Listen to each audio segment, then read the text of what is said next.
Michael Wilson, at what point can this series of witch hunts and this impeachment be considered a coup? I would have said at the point it began, which would be the night of the election in 2016. Are the players on the left too large a group to be tried for treason? I haven't heard of anybody being tried for treason in a long time. But I don't care if they're tried for treason. I just want them to be tried for something. I just want them to be found guilty. I don't even need to see them in jail, although that'd be lovely. Right now, I just want them convicted of felonies. And this whole look, the whole impeachment thing. Even the Democrats are smart enough to know that if they're trying to get rid of Donald Trump, and by doing this, they're increasing his numbers significantly, not to mention increasing the enthusiasm of the people who are already on his side enormously, even they can figure this out. So why are they doing it? I said it was in the right angle. I said it's because they conceded the election. But it occurs to me that another reason is that the entire Donald Trump impeachment decision, I think, is there to cover the fact that people were actually talking about Hunter Biden and Ukrainian energy company, and not just Hunter Biden, as it turns out. I want to say Pelosi's got a relative involved with that, and so does Mitt Romney, and so do a lot of people. A lot of people. So I think the whole thing is just a preemptive, distraction. In other words, oh, so finally somebody has done their research and found out that all of us have been taking money from this Ukrainian firm, and it started with Hunter Biden is what broke the story, but now people are talking about it, and it turns out all these other people are dipping into there too. I guess we're going to have to do something dramatic to take people's minds off of this investigation. I know. Why don't we accuse Donald Trump of being the guy who's been messing around with the Ukraine? That ought to keep people guessing. And then when he says, no, it's not me, it's just you, he sounds petulant, and that's how I think the whole thing works. But it is a coup. And I have to tell you,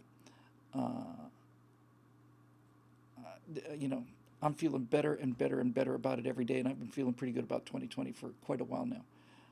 I do not see how they can win. I don't see how they can win. So I don't even think it would have been close without the impeachment rodeo, but with it, they're going to get walloped. And after they get walloped, don't get cocky, kid, but after they get walloped, they're going to go even further crazy, and that's when the party's going to split in half. I think. I don't think you can walk them back. I don't think that they can walk that party back. I mean, you can't give up the progressive wing of the Democratic Party, and you can't give up the working class either. If you and you can't have them both. So since the left keeps moving left, further and further away from the blue collar guys, their entire base is split in half. I don't know what the percentages, but it's something like in half, and so you're going to end up with two Democratic parties, and we already have two Democratic parties. So Joe Biden is trotted out there with with the sticks they use on the hands to move the Muppets, and you're talking about Michael Bloomberg, the billionaire Republican, in name only. Is an indication of how desperate they are, and I just don't see how they can possibly. None of the blue collar workers in Michigan are going to go turn out for Elizabeth Warren. None of them are, and I don't think they're going to turn out for Biden. I think Biden is genuinely, absolutely, genuinely gone round the corner, and should retire with dignity. But it's already too late for that. Anyway, on and on and on it goes. But I'm feeling pretty good about it. Heather Dixon Wallwork, new Wonder Woman trailer. What do you think? Haven't seen it yet. Scott saw it. Scott said he thought it was very good. Bob Knife says that you can win by cheating. They can win by cheating, and I've talked to some people who really understand the math of this, and I'm inclined to say that they can, through cheating, swing maybe 2% of the vote, 2 to 3 tops. Now, that's enough usually to cost you an election, but I don't think they can swing it enough past what it's going to be. So yes, they can cheat, and yes, they can cheat their way into stealing elections, but they can't steal every election. There is a margin of victory beyond which they can cheat, and I'm feeling pretty good um, that that we're going to be able to do that. And I've never seen people as angry as I saw them 3 weeks ago, and um, down in Newport Beach. I mean, I've never seen Republicans that on fire before. So anyway. Moving on, Eric Blake. All right, Bill, after the tragedy of Alfie Evans, how can the Brits not support getting rid of the NHS and turning away from socialized medicine? Let's ask the vacuum tube Siri when the National Health Service was implemented in Great Britain. I'm going to say it was probably in maybe the late 60s, I want to guess, if I had to guess. I don't know. The answer will come up as soon as the gears have finished turning. But the British will never get rid of the NHS, and neither will the Canadians. And the reason they will not get rid of it is because it's their identity. 1948, that far back, really? Wow. Yeah, it was one of those post-war things that kept Britain in the Depression for 10 years. Britain was still in a state of poverty in 1953, 54, 55. They still hadn't recovered from the war because they took all the money that was being handed around. The Germans built factories and the British gave the money away to people and socialist stuff and all that. They're never going to leave it, Eric. What are they going to compare it to? What on earth could an average British citizen compare to the National Health Service? They're told that Americans, basically, if you don't have health insurance, you just die in the street like a dog. And, if you get hit by a car, they take you to a hospital. And if you don't have money on you or an insurance card, they just chuck you out the back door onto the other pile of corpses back there. So they don't have, that's what they believe. That's what they've been told. There's no reason why they wouldn't believe it. They've been told it so often. So what are they going to compare it to? They have been waiting in lines for so long that there's nothing to compare it to.